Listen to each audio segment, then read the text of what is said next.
I want to personally thank members from both sides of the aisle for their warm reception and for their stated willingness to work together. What I witnessed today in the redistricting meeting when I got up early this morning and what I saw this afternoon was certainly not an example of bipartisan government at work. It certainly was not inclusive. Or as the governor has promised, it certainly didn't appear fair. I am not new in public life, however. I've served as a mayor for 8 years. But in my short time here at the state, I have heard many promises regarding a new spirit and willingness to work together in Springfield.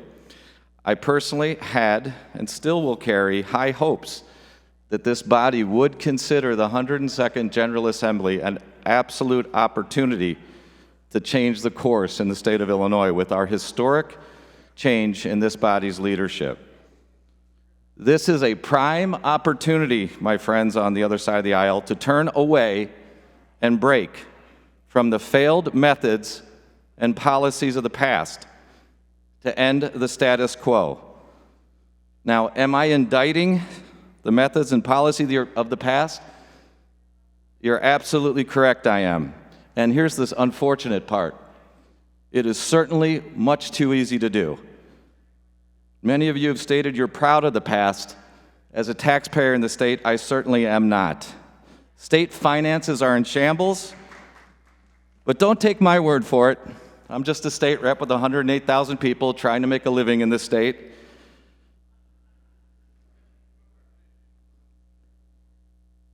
The bond rating agencies have us barely above a junk rating. We are hanging on by our fingernails.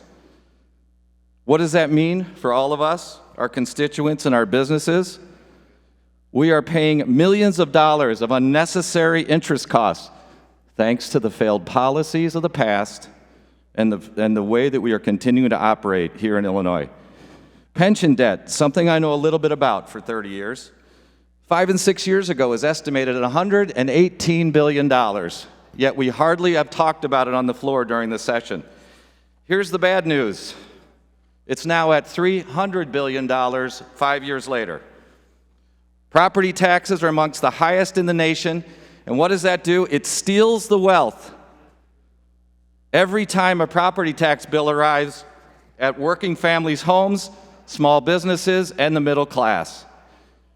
Not much to be proud of there. Today I sat in a presentation that was woefully lacking in detail, notice, regard for public witness testimony for people that have spent years trying to assist this body in this process. My father said to my brother and I 40 years ago, and he's been gone 29 years, sat us down, we were young men, 14 and 15, and he said, "Nothing good ever happens after 2 a.m. in the morning." I never dreamed he was that wise at 15, but looks like my old man was right again. At 3 a.m., we received data. We were asked to comb through it and give testimony, detailed analysis today. Almost impossible. It's a reason why people are so frustrated with poorly run government. Nothing good will come from these maps other than disenfranchising more Illinois voters, making them trust politicians even less than they do today. And it certainly is, my friends on the other aisle, if you're listening for a minute, this is a huge missed opportunity to come together and do what we promised. We need to put Illinois back on track, and I urge this body, for God's sake, change the direction of Illinois now before it's too late, and please vote no. Thank you.